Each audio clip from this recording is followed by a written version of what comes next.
主耶稣说：“烦恼苦担重担的人可以到我这里来，我会赐给你们安息。” Yesus berkata, marilah kepadaku hai engkau yang letih lesu dan berbeban berat, aku akan memberikan kelegaan.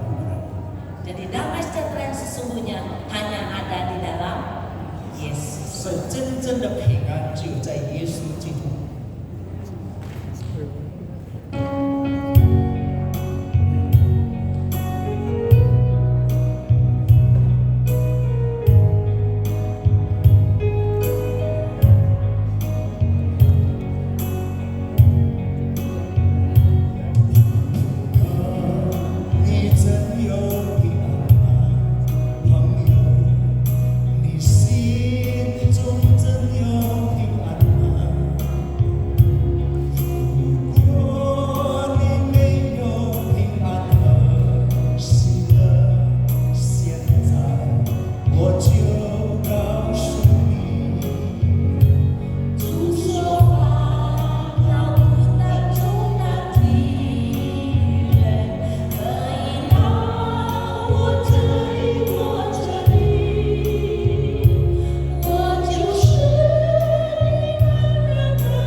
Bapak Ibu Saudara sekalian, sebuah pertanyaan yang ingin saya tanyakan kepada setiap kita, dan sekaligus pertanyaan ini juga menjadi pencarian dari setiap manusia, bukan? Adakah damai di hatimu hari ini? Saudara, kalau kita lihat apa yang kita lakukan selama hidup di dunia ini, mungkin dari muda lalu dewasa, gitu ya, lalu menjelang tua, semua yang kita kerjakan, bukankah semua itu di dalam rangka pencarian supaya ada damai, ada平安在我们的心，是不是？ Ini adalah pencarian kita semua, betul tidak? Ada orang yang mencari damai dengan apa? Oh, yang penting saya cuan banyak, saya kumpulkan uang sebanyak mungkin, saya bekerja dengan sekuat tenaga, jauh cuan, gitu ya, pagi-pagi pulang malam-malam, supaya saya mendapat kekayaan yang banyak, lalu saya akan mendapatkan damai sejahtera itu. Apakah dengan uang yang banyak, kekayaan yang luar biasa, rumah banyak, tanah di mana-mana, deposito yang banyak, gitu ya. Lalu hati kita menjadi damai, saudara. Ternyata kenyataannya tidak seperti itu, betul tidak? Ada orang yang membangun damai di hatinya dengan apa? Dengan kedudukan. Yang penting saya dapat kedudukan yang tinggi, saya dihormati, wah saya akan senang, wah ada damai sejahtera di dalam hati. Apakah seperti itu? Ternyata kenyataan juga tidak memberitahukan hal seperti itu. Ada yang berkata, oh kalau begitu begini aja, kita menyendiri aja di hutan, kita bertapa aja di gua-gua gitu kan ya, gitu kan ya, kita hindari keramaian, di situ kita akan mencari kedamaian. Pertanyaannya kan begini, apakah engkau akan selamanya ada di hutan atau di gua bertapa sendiri? Tetap engkau akan kembali ke masyarakat, betul tidak? Pada saat engkau kembali ke masyarakat, apakah damai itu masih ada? Atau mungkin ada sebagian orang berpikir gini, oh saya akan mendapat damai, saya akan coba ya tidak makan daging, vegetarian gitu kan ya, makan yang banyak sayur-mayur segala macam. Di situ saya akan mencoba menemukan kedamaian dalam hati. Apakah dengan cara seperti itu kita bisa mendapatkan? Bapak Ibu yang saya kasih dalam Tuhan Yesus, ya, yang hadir pada hari ini ya kebanyakan sudah usia yang sangat indah gitu ya. Kita semua sudah melewati sedar, gitu kan ya. Sangat lebih daripada hidup kita mungkin sudah kita lewati. Dan kita harus akui satu hal, bahwa ternyata selama ini pencarian kita akan damai sejahtera itu, kita sudah berusaha dengan sekuat tenaga, ternyata kita tidak mendapatkannya. Pertanyaannya adalah bagaimana? Apa sebabnya, saudara? Bagaimana caranya supaya saya sungguh-sungguh mendapatkan hati yang penuh dengan damai sejahtera? Nah, pada pagi hari ini saya ingin coba menyampaikan kepada Bapak Ibu Saudara sekalian, memberitahu kepada saudara sekalian, bagaimanakah akan mendapatkan damai sejahtera yang sejati itu. Damai sejahtera yang seperti apakah yang akan saya dapatkan? Dari siapakah saya akan mendapatkan damai sejahtera itu? Satu ayat firman Tuhan yang saya akan bacakan di dalam Kolose pasal 3 ayat 15. Kita baca bersama-sama. Kolose 3 ayat 15. Hendaklah damai sejahtera Kristus memerintah dalam hatimu, karena untuk itulah kamu telah dipanggil menjadi satu tubuh, dan bersyukurlah.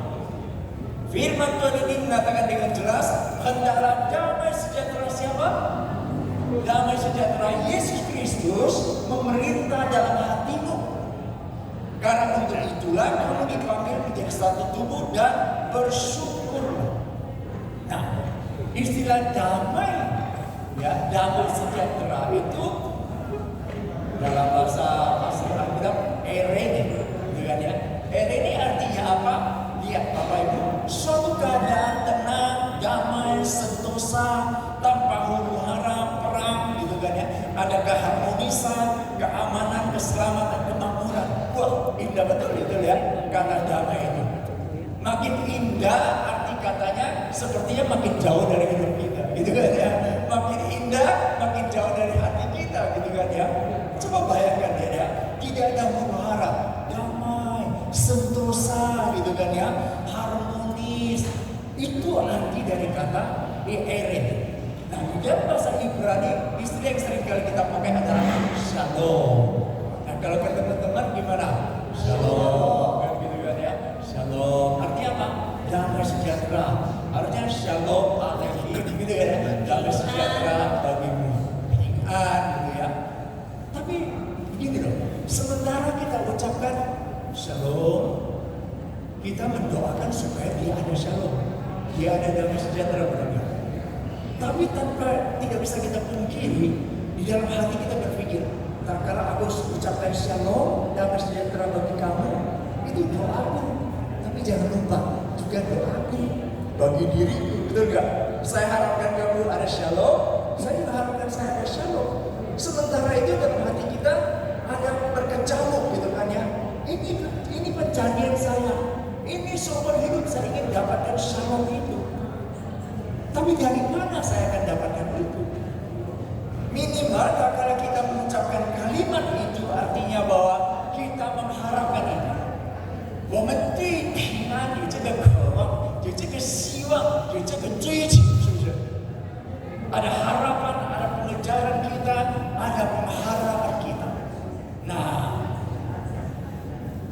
intinya adalah begini Bapak Ibu sekalian. Bicara tentang damai itu, apa yang Alkitab ajarkan kepada kita, janganlah kita mencarinya melalui apa. Apa yang bisa berikan saya shalom, apa yang bisa berikan saya damai sejahtera. Jangan. Tapi carilah shalom itu kepada siapa? Tangkap ya. Jangan cari melalui apa. Apa itu bisa bersifat materi, situasi, kondisi, keadaan, gitu kan ya. Coba, bagaimana hati kita ada shalom. Tak kala misalnya malam senja anak-anak nggak pernah pulang. Ayo ya, mereka masing-masing gitu kan ya. Kita udah rindu ya, selama pandemi mungkin 3 tahun nggak pernah ketemu muka loh. Hanya telepon aja gitu ya. Wah sekarang sudah ada penting kan ya, begitu ha. Tapi kita harapkan mereka pulang ke rumah, bisa kunjungin kita sebagai orang tua gitu ya. Tapi mereka sibuk cari alasan nggak bisa pulang. Ada shalom nggak di hati? Nggak. Itu kita cari shalom melalui orang, anak-anak kita, melalui perhatiannya dan sebagainya. Kau lucu, nggak bisa disadarkan, betul tidak? Maka hari ini saya mau beritahu kepada Bapak Ibu Saudara sekalian, mencari shalom bukan kepada apa, keadaan, materi dan sebagainya. Tapi carilah shalom kepada seorang pribadi. Dan di Alkitab katakan tadi, damai sejahtera Kristus. Ya, damai sejahtera Kristus. Artinya apa? Damai sejahtera itu milik Kristus. Damai sejahtera itu ada pada Yesus Kristus. 2700 tahun yang lalu. Wih, lama banget ya. Kita entah di mana gitu ya. Seorang nabi yang bernama Yesaya mengucapkan kalimat seperti ini. Dan kalimat ini seringkali kita baca waktu hari Natal. Di dalam Yesaya 95 ayat 5, di sana katakan, sebab seorang anak telah lahir untuk kita, seorang putra telah diberikan untuk kita. Lambang pemerintahan ada di atas bahunya, dan namanya disebut orang penasihat ajaib, Allah yang perkasa, Bapa yang kekal, dan Raja damai. Wow, Yesus dikatakan dialah anak yang akan lahir ditubuhkan di hari Natal itu, dan namanya disebut orang Raja damai. Cari damai yang sesungguhnya kemana? Carilah kepada yang mempunyai damai itu, betul ya? Mau cari damai yang sejati kepada siapa? Kepada yang Alkitab katakan bahwa namanya disebut Raja Damai. Wow, luar biasa. Bapak Ibu saya mau tanya, di dalam dunia ini, sepengetahuan Bapak Ibu yang sudah hidup lumayan lama, gitu ya, di dalam dunia ini ada nggak seseorang manusia yang disebut sebagai Raja Damai? Ada? Ya, penjahat banyak, pemberontak banyak kan gitu kan ya, pengkhianat banyak kan gitu ya. Raja Damai nggak ada. Hanya Yesus yang disebut sebagai Raja Damai. Yuk kita sebutkan sama-sama, Yesus adalah Raja Damai. Ya. Dikatakan di sini adalah Shalom. Shalom. Artinya sebenarnya bisa diterjemahkan sebagai Pangeran Damai atau Prince of Peace. Artinya yang punya damai itu seseorang yang menghapus segala unsur yang mengganggu kedamaian dan yang mengukuhkan kedamaian itu. Nah, itu Raja Damai atau Pangeran Damai, the Prince of Peace. Ini luar biasa, Bapak Ibu sekalian. Lihat ya, Yesus sebagai Raja Damai, dia menarik hati manusia bukan dengan kekuatan militer, bukan dengan kekuatan perang, bukan dengan pesawat perang yang canggih, bukan dengan tank yang hebat, tidak. Kalau kita lihat sejarah dunia ini, beberapa kerajaan yang luar biasa, misalnya kerajaan Mesir, zaman kuno hebat banget, maju dari segi kebudayaan, tentara, militer, ya, ilmu, semuanya. Sekarang saya mau tanya, kerajaan Mesir di mana sekarang? resesi, gitu kan ya. Jadi tempat wisata aja. Benar Bapak Ibu yang tahu saudara? Cepat aja ya. Lalu setelah itu ada kerajaan Babilonia. Hebat kan? Nebukadnezar. Luar biasa. Sekarang kerajaan Babilonia ada di mana? Udah hilang. Ya. Tinggal satu-satunya itu taman gantung langit, tempat wisata yang terjadi. Enggak ada kerajaannya lagi. Setelah Babilonia ada Media Persia. Wih, hebat. Luar biasa. Ya, karena dinasti yang belakang pasti menghancurkan dinasti depannya. Lalu ada lagi kerajaan Yunani. Oh, kita tahu. Terus zaman Tuhan Yesus jabat pertama kerajaan Romawi. Wow, itu lebih luar biasa lagi. Arahnya segala macamnya gitu ya. Sistem pemerintahan luar biasa. Ya, kita kenal ada Alexander Agung. Ya, kita kenal ada Napoleon Bonaparte. Gitu kan ya. Jenderal-jenderal besar. Mereka itu menjajah, merebut hampir setengah dari bumi. Pertanyaan saya adalah, perhatikan Bapak Ibu, sampai hari ini ada berapa banyak orang yang masih memuja Napoleon Bonaparte? Sampai hari ini masih ada berapa orang yang mengikuti Alexander Agung? Mereka semua sudah dilupakan.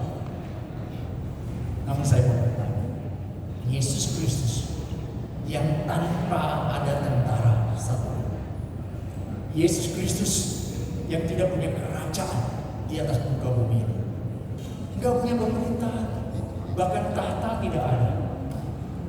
Kemudian saya bertanya, hari ini ada seluruh dunia, ada berapa banyak orang yang ikut Tuhan Yesus? Banyak luar biasa. Betul ya? Bukan cuma di Indonesia, di negara Tiongkok banyak. Kita kebanyakan di sini kan keturunan Tiongkok, betul kan ya? Banyak luar biasa. Dan Yesus tidak memakai pedang, tidak memakai peperangan untuk menaklukkan hati manusia. Tapi Yesus memakai apa? Kasih. Melalui nyawanya Dia berikan kepada kita, sehingga damai itu ada di dalam hati kita. Hari ini negara mau cari kedamaian dengan perang supaya damai. Ya, ironis ya. Untuk perang tapi damai. Kristus tidak. Dia melalui damai hatinya itu dia menaklukkan manusia. Bukan saja banyak manusia yang ikut Tuhan Yesus hari ini, tetapi hari ini begitu banyak orang yang rela mati untuk Yesus. Dan Yesus memakai damai sejahtera itu untuk menaklukkan hati manusia. Bagaimanapun seseorang mau mati untuk Tuhan Yesus, mau berkorban untuk Tuhan Yesus, karena dia ngerti Yesus sudah berkorban bagi rakyat. Mengapa dia bersedia tak kala menghadapi kematian sekalipun dia tenang, dia tidak gusar, dia tidak memberontak. Khususnya di abad-abad pertama, Kaisar Nero Romawi itu tangkap itu orang-orang Kristen, dijadikan lilin di taman raja, dibakar hidupnya, diadukan dengan binatang buas, singa harimau yang sudah berhari-hari tidak makan, diadukan dengan orang Kristen. Dan satu hal sejarah beritahu kepada kita bahwa ada satu keajaiban yang ditemukan, yaitu orang-orang yang percaya Yesus yang diadukan dengan harimau singa itu tercabik-cabik, tangan tadi mana, kaki tadi mana. Namun kalau mereka sosialis, kalau mereka mengumpulkan mayat-mayat itu, mereka temukan satu hal, muka dari orang-orang yang percaya Yesus itu pergi begitu tenang, begitu sentosa, begitu tidak ada kata-kata. Saya mau tanya Bapak Ibu, itu kekuatan datang dari mana? Kekuatan itu datang dari Yesus yang adalah Raja Damai. Dalam penggembalaan gereja, ya pastilah ya kita akan ya puji bila kalau ngomong seperti ini. Tapi mau saya harus katakan bahwa ini nggak bisa kita hindari kan ya. Kita menguburkan orang yang meninggal, kita doakan mereka gitu ya. Beberapa kali setelah kami doakan, belum kami tinggalkan pintu rumahnya. Dia sudah dipanggil. Dan kalau kami kembali lihat dia lagi, satu hal yang sangat menghibur. Apa? Mukanya itu tenang banget. Sentosa damai tanpa ada perdebatan. Karena apa? Karena ada Yesus di dalam hatinya. Damai sejahtera itu milik Tuhan Yesus. Karena dikatakan dialah Raja damai itu. Asalkan kau dapatkan rajanya, damainya pasti dapat. Amin. Amin. Jadi Bapak Ibu begini, jangan cari damai itu pada apa. Perhatikan ini penting, ini kalimat kunci. Tapi carilah damai pada siapa. Ya, karena yang apa-apa ini berubah. Apa-apa ini akan terus tidak bisa dipertahankan, betul nggak? Kalau sejahtera damai, kalau saya sehat, iya, waktu nggak sehat, gitu kan ya. Oh, saya damai kalau dokternya jodohnya banyak, gitu kan ya. Tapi giliran resisi, oh damai kalau anak-anak hasil gitu ya, hormat antara orang tua mengasihi. Begitu anak-anak mau berantak, damainya kemana? Semua itu sementara. Janganlah mencari damai kepada apa, tapi carilah damai kepada siapa. Mungkin Bapak Ibu akan bertanya, tapi saya sudah percaya Tuhan Yesus. Apakah damai itu bisa hilang? Ayo. Bisa hilang nggak? Damai itu bisa hilang? Atau begini, pertanyaan selanjutnya adalah, kalau saya sudah terima Yesus, mengapa saya tidak temukan damai sejahtera itu?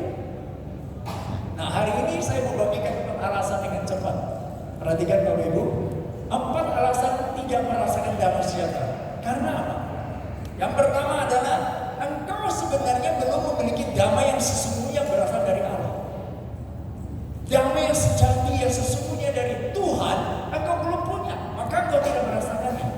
Yang kedua adalah adanya dosa-dosa dalam hidup saudara yang belum terselesaikan. Punya kebiasaan buruk, dia masih hidup di dalam kecemaran, hidup dalam dosa. Nanti kita lihat dari titik. Maka tidak ada damai. Yang ketiga adalah apa? Firman Tuhan belum menguasai hidupmu. Yang keempat adalah fokusmu hanya kepada diri sendiri, bukan kepada sang Raja damai. Atau fokus hidupmu hanya kepada orang lain, kepada dunia ini, bukan kepada sang Raja damai. Maka tidak heran saudara tidak akan menemukan damai. Jadi yang pertama, ini yang paling krusial, paling penting. Mengapa saya tidak merasakan damai itu? Karena saya sebenarnya belum menerima damai yang sejati. Roma pasal 5 ayat 1 katakan, sebab itu kita yang dibenarkan karena iman, kita hidup dalam damai sejahtera dengan Allah oleh karena Tuhan kita Yesus Kristus. Jadi damai yang sesungguhnya baru kita akan dapatkan, dan jelas kita akan merasakan itu tak kala kita sudah dilahir baru. Kita sudah menerima Kristus sebagai Tuhan dan Juru Selamat. Kita undang Raja Damai itu masuk ke dalam hati dan hidup kita. Itu yang paling pertama dulu. Kalau Raja Damainya belum masuk, damai tidak akan masuk.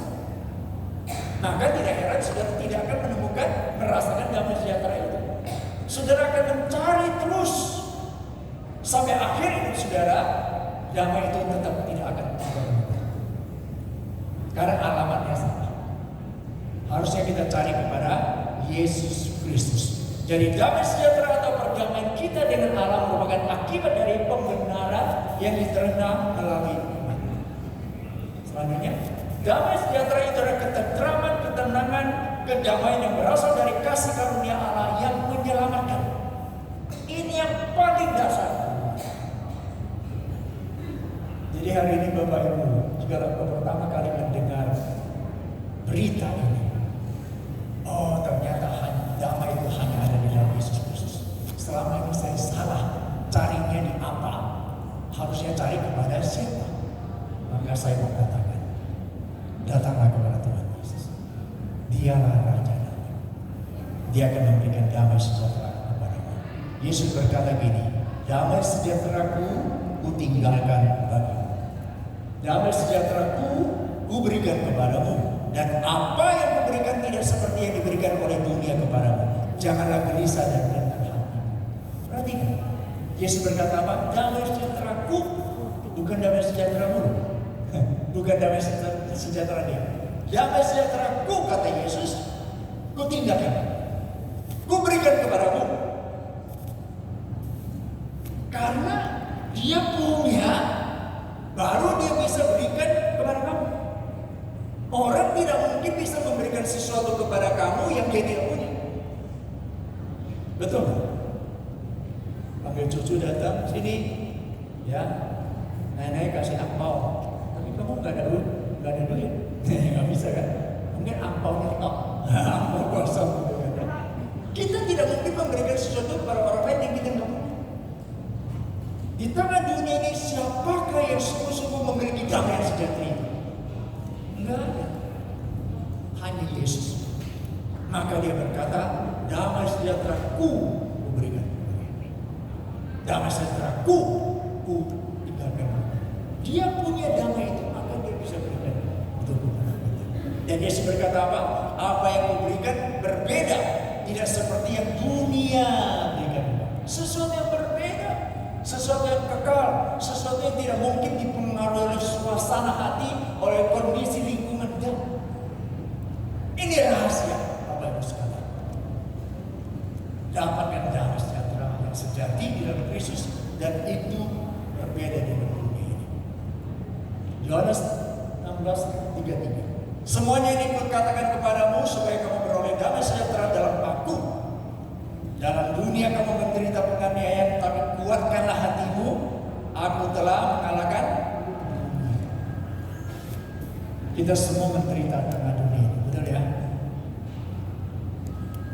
Orang Tiongkok katakan gini, hidup kita adalah Shen Lao Ping Si. Shen lahir, tua, penyakit, meninggal. Shen Lao Ping Si. Sebenarnya ada satu lagi, menderita. Itu ajaran filosofi dari agama tertentu, tapi tidak memberikan jalan keluar. Apakah hidup kita tengah dunia ini dalam penderitaan? Yesus berkata ini, jangan gentar, jangan gelisah. Aku memberikan damai sejahtera. Ini jalan keluar. Saya mau tanya Bapak Ibu saudara sekalian, tokoh agama mana, pendiri agama mana, filsuf mana, saintis mana yang pernah mengucapkan kalimat ini? Mari kita yang tulus sudah berdoa. Aku memberi kelugaan kepada Bapak Ibu sampai hari ini saya belum. Konfusius sudah mengatakan kalimat ini. Lao Tzu tidak cakap. Lao Tzu tidak. Socrates, Aristoteles tidak pernah ngomong seperti itu. Siddhartha Gautama tidak pernah ngomong kalimat seperti itu. Mereka hanya bisa berkata apa? Sini, tak tunjukkan jalannya. Sini, tak tuntun kamu ke sana. Betul nggak? Nggak ada yang berkata, tahu aja, mari kepadaku. Nggak ada. Hanya Yesus yang berkata seperti itu. Lain. Yesus berkata, kamu datang, aku beri. Wah, luar biasa. Karena dia sendiri adalah Raja Damai, maka dia bisa memberikan itu kepada kita. Itu yang pertama, saudara. Tidak merasakan damai karena apa? Sebenarnya engkau belum datang kepada Kristus. Engkau belum dilahir baru kan? Engkau belum menjadikan Kristus sebagai Tuhan dan Juru Selamat hidupmu. Engkau tidak merasakan damai itu karena Raja Damai itu belum ada di dalam hatimu. Engkau percaya? Boleh coba. Buka hati. Terima Yesus sebagai Tuhan dan Juru Selamat. Engkau akan merasakan damai itu luar biasa. Saya kira setiap kita yang sudah mengenal Kristus punya pengalaman seperti itu, betul? Kalau kita terima Kristus sebagai Tuhan dan Juru Selamat, ini damai luar biasa. Dan itu nggak bisa digantikan dengan apapun, nggak bisa dibeli dengan apa. Karena itulah pekerjaan kudus dalam hati kita. Itu hal yang pertama. Kedua, kita tidak bisa merasakan damai karena apa? Karena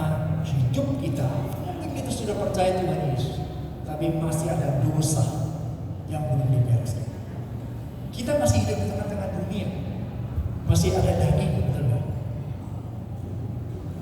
Dosa tidak mungkin memberikan damai sejahtera. Lalu bagaimana jalan keluarnya? Datanglah kepada Kristus dan akuilah segala dosa dan kesalahan. Bertobatlah dari segala tingkah lakumu yang salah. Ya, Alkitab mengatakan di mana ada kebenaran di situ akan tumbuh damai sejahtera. Ada kebenaran di situ ada damai sejahtera.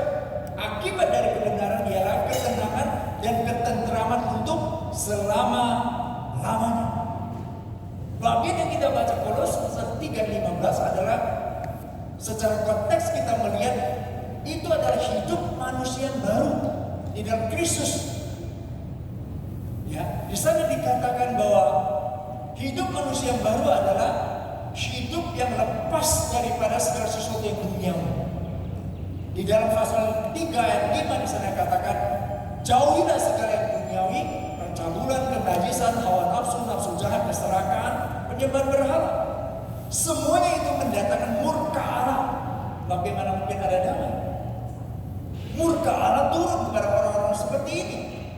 Untuk itu buatlah, di sana katakan ayat 8, marah, geram, kejahatan, fitnah, kata kotor yang keluar dari mulutmu, saling mendustai.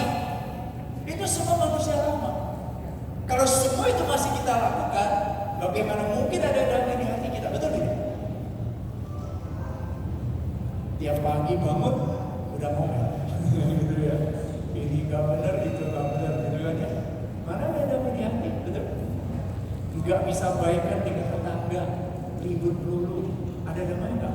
Enggak ada. Tinggalkan semua itu. Karena kita sudah menjadi manusia baru. Jadi jangan ada dosa sedikit pun di dalam hati kita.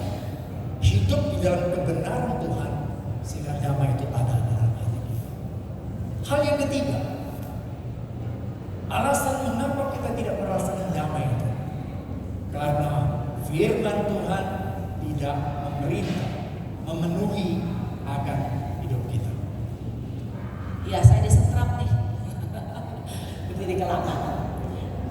Jadi kita sudah mendengar bahwa kenapa damai itu bisa tidak ada dalam hati kita. Kuncinya adalah satu, karena belum ada Kristus, Raja damai dalam hati kita.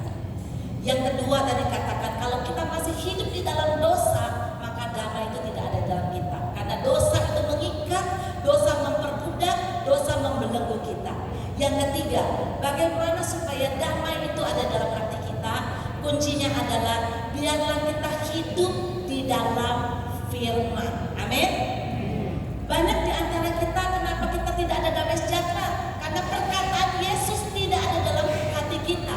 Di dalam Kolose pasal 3 ayat 16 mengatakan kepada kita, hendaklah perkataan Kristus diam dengan segala kekayaannya di antara kamu, sehingga kamu dengan segala hikmat mengajar dan menegur seseorang akan yang lain, dan sambil menyanyikan mazmur dan puji-pujian dan nyanyian rohani, kamu mengucap syukur kepada Allah di dalam hatimu. Jadi firman Tuhan mengatakan, hendaklah perkataan Kristus itu diam di dalam hati kita. Ketika firman Tuhan ada dalam hati kita, firman Tuhan menjadi pelita, menjadi sirene, menjadi pengingat bagi kita. Amin. Jadi seringkali Roh Kudus akan menegur dan mengingatkan kita melalui firman yang sudah kita baca setiap hari. Betapa banyak yang kita taruh dalam hati kita bukan perkataan Kristus, bukan firman Allah, melainkan perkataan orang, ya, perkataan mertua, perkataan menantu. Jadi kadang-kadang ada menantu yang dinasihatin, tapi dia nggak mau dengar, dia malah melawan. Wah, kita pikirin terus, ini menantu kurang ajar ya. Harusnya setiap hari merenungkan siang malam firman Tuhan. Tapi yang kita renungkan perkataan menantu, perkataan suami yang nyelekit, yang nyakitin, benar gak? Apalagi sekarang tiap hari dengar berita. Pak Philip tiap hari buka handphone, tiap hari saya dengar berita menjelang tahun 2024. Tiap hari saya dengar nama Anies. Persiapan untuk pemilu. Wah, kalau kita dengar berita tentang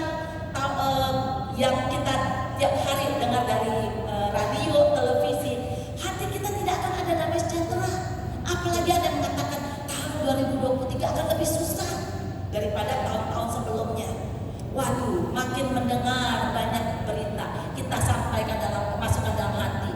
Dengar lagi tetangga ngomong kiri kanan, ya, tentang berbagai macam penyakit lah. Sekarang kondisi anak-anak di sekolah, ya, pergaulan-pergaulan yang bisa merusak.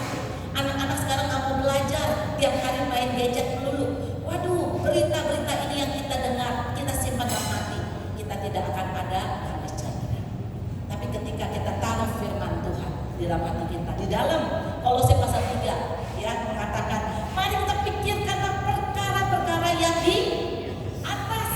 Waktu kita memikirkan perkara-perkara yang di atas, yaitu segala sesuatu yang benar, segala sesuatu yang suci, segala sesuatu yang kudus, itu yang kita pikirkan, itu yang kita dengar, itu yang kita taruh dalam hati, ada damai sejahtera. Amin, ada, ya kan? Karena perkara-perkara di dunia adalah perkara-perkara yang sangkut pautnya dengan apa yang tadi Papi dikatakan, apa-apa materi. Semuanya itu akan berlalu, semuanya itu akan berubah. Makanya kita pegang firman Tuhan di dalam kitab Yesaya, Yeremia 21 ayat 11. Yuk baca sama-sama, 2-3. Yeremia 29:11, 2-3. Sebab aku ini mengetahui rancangan-rancangan apa yang ada padaku mengenai kamu. Demikianlah firman Tuhan, yaitu rancangan damai sejahtera dan bukan rancangan kecelakaan, untuk memberikan kepadamu hari depan yang penuh harapan. Ini janji Tuhan. Kalau kita pegang firman dan kita percaya, janji Tuhan mengatakan bahwa rancangan Tuhan itu bukan rancangan kecelakaan, tapi rancangan damai sejahtera, dan Dia akan memberikan kepada kita hari depan yang penuh harapan. Amin. Coba kalau kita setiap hari aminkan, pegang firman Tuhan, percaya janji Tuhan. Kita berkata, Tuhan, tubuh saya mungkin makin hari makin merosot, tapi saya percaya dalam Tuhan ada kekuatan. Waktu kita pegang firman, ada kekuatan yang baik. Amin. Jangan bangun pagi, ya kita pikirin mau masak apa ya. Hari ini saya mau pergi kemana ya. Hari ini saya mau jalan pagi sama siapa ya. Mulailah hari kita dengan apa? Datang kepada Tuhan. Renungkan firman. Renungkan firman, baca firman, dengar khotbah, bukan cuma dengar doang. Renungkan. Lalu praktekkan dalam kehidupan kita. Itu akan menjadi kekuatan. Yang terakhir, keempat. Bagaimana supaya ada damai sejahtera dalam hati kita? Ya, supaya kita bisa fokus kepada Tuhan, bukan kepada diri sendiri. Bapak Ibu dikasih Tuhan, fokus kepada diri sendiri itu akan membuat kita menjadi orang yang egois, benar? Orang yang fokus pada diri sendiri akan selalu mengasihani diri sendiri. Makanya orang yang fokus pada diri sendiri gampang tersinggung. Karena apa? Dikit-dikit, loh kok dia gak tersenyum sama saya ya? Kenapa? Dia meremehkan saya, dia merendahkan saya. Oh, dia nggak menganggap saya ya. Waktu suami ngomel sedikit, kita langsung merasa tersinggung. Sekarang kamu udah lihat saya udah tua ya. Sekarang kamu udah gak sayang lagi sama saya ya. Kamu sekarang udah gak suka makanan saya ya. Tiao-ti ya. Makanannya ada di luar. Betul. Lihatin. Siapa yang mulai fokus kepada diri sendiri, kita akan setiap hari tidak ada damai sejahtera. Yang ada apa? Saya merasa terhina, saya merasa tidak diakui, saya merasa tidak berharga. Tapi firman Tuhan berkata apa?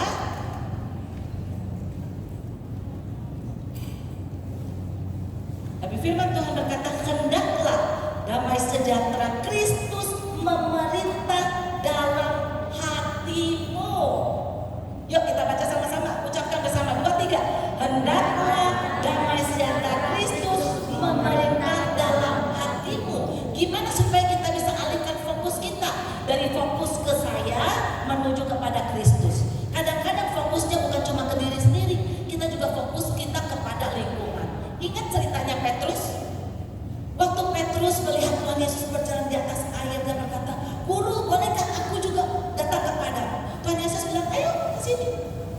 Petrus dengan yakin dia langkahkan kaki waktu jalan di atas air, luar biasa. Dia bisa betul-betul berjalan di atas air. Tapi pada saat itu matanya hanya fokus kepada Yesus. Dia bisa berjalan di atas air.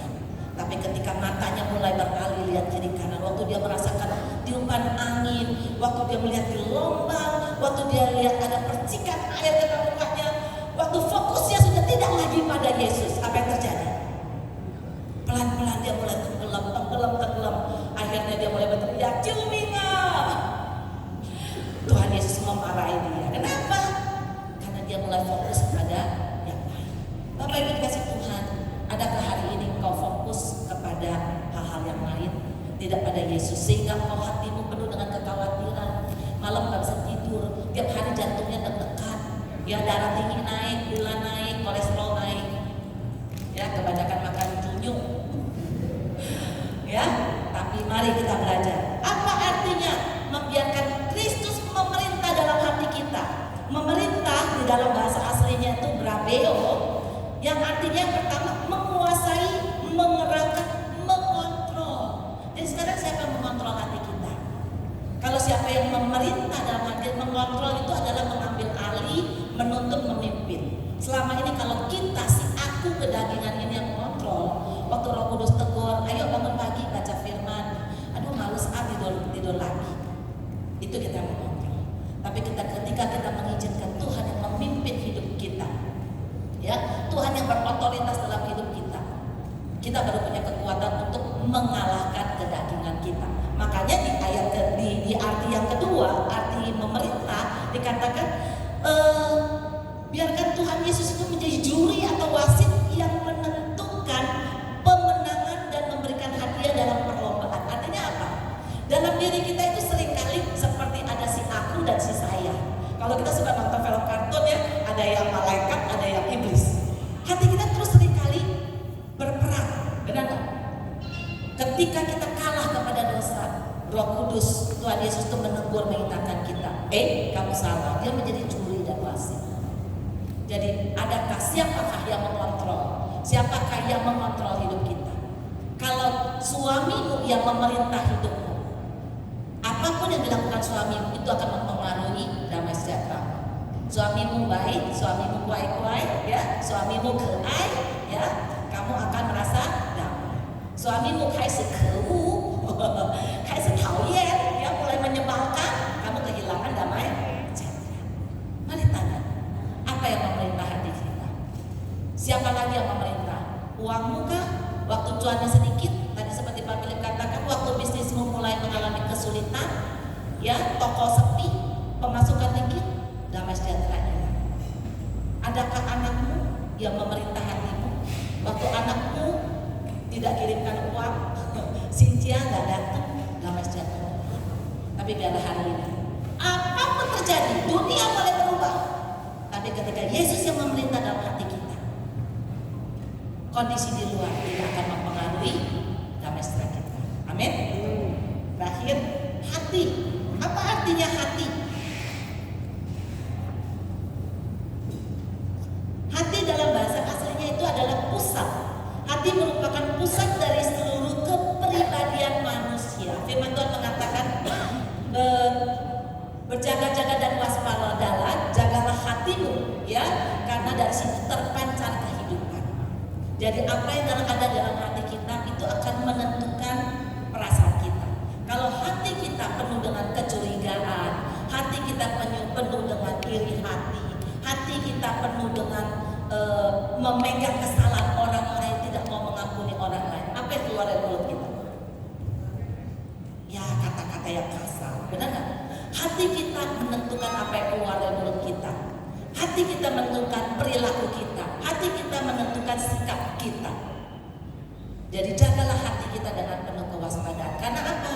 Hati yang pahit akan keluar perkataan yang pahit. Hati yang luka akan keluar perkataan-perkataan dan juga perilaku yang melukai orang lain. Ya, biarlah Tuhan menolong kita, memberikan kita damai sejahtera. Empat alasan kita tidak merasakan damai sejahtera. Pertama, karena engkau sesungguhnya belum mempunyai damai sejahtera sejati. Itu yang kau belum menerima raja damai di dalam hatimu. Yang kedua, karena masih ada dosa-dosa hidup dalam kebiasaan itu. Mari kita bertobat. Yang ketiga, firman Tuhan tidak memenuhi hidupmu. Dan yang keempat, fokus kita hanya kepada diri, keadaan sekitar. Mari kita fokus kepada Kristus Tuhan kita. Mandarin menerjemahkan begini, 要叫基督的平安在你心里做主. Benar ya, 做主 artinya siapa yang menjadi Tuhan di dalam hatimu. Biar Kristus ya, sang Raja damai itu. Filipi 4 ayat 7 ayat yang terakhir bisa mengatakan, damai sejahtera Allah yang melampaui segala akal akan memelihara hati dan pikiranmu dalam Kristus Yesus. Melampaui akal. Artinya apa saudara? Damai yang Kristus berikan itu kamu sulit menjelaskannya, definisikannya susah, gitu. Tapi itu hanya bisa kau rasakan, kau alami di dalam hatimu. 你无法去解释，但是你可以体会。Engkau bisa merasakan itu di dalam hati. Saya berdoa biar dalam ibadah syukur Impact ini bahwa bahagia, 真正的福 bukan uang banyak, ya, tetapi ada sejahtera, ada damai yang Tuhan berikan kepada kita. Amin. Maukah saudara menerima damai itu? Tak kalau engkau mempunyai damai sejahtera yang daripada Kristus itu, maka meskipun engkau saat ini usia sudah senja, tapi semangatmu tidak senja. Amin. Ya. Badan mungkin sudah mulai soak-soak, tapi semangatmu akan tetap luar biasa, akan tetap kuat. Betul? Doa kami masih di tahun baru Imlek, bukan diberikan tubuh yang sehat, demikian juga rohani kuat dan sehat. Ada orang-orang seperti ini, usia muda, ya hatinya muda, itu biasa. Ya, masih muda, usianya muda. Ada orang yang apa? Usia muda, hati tua. Ada nggak? Masih muda, tapi hatinya nggak ada semangat dan tua, begitu loh. Loyo, nggak ada semangat. Loyo, nggak semangat, malas-malasan, nggak kerja, apa segala macam. Ya.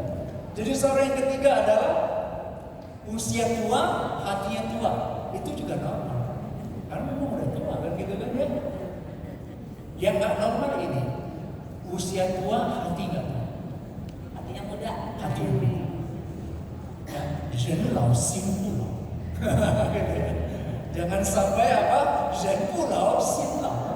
Anak muda tapi udah kayak orang tua gitu kan aja. Amin. Ya. Kali ini kan persekutuan usia muda, usia cing, ya, usia emas gitu ya. Bapak Ibu mau pilih yang mana? Pilih yang mana? Dan lausin pulau. Dan lausin pulau. Ya, jadi usia badan, ya tubuh boleh tua, tapi semangat. Sebenarnya yang membuat kita cepat tua dari semangat dan hati karena tidak ada damai sejahtera. Kuncinya ada di sini. Amin. Kiranya itu memberkati Bapak Ibu saudara sekalian dan sungguh menolong sehingga kau menemukan damai sejahtera yang sejati itu. Adakah damai di hatimu? Adakah sukacita?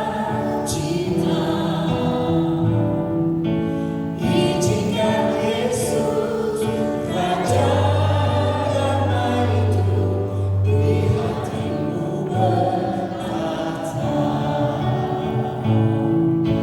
Ku punya damai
Saudara, periksa hatimu selama hidupmu dengan hari-hari dan tahun-tahun yang kau lewati.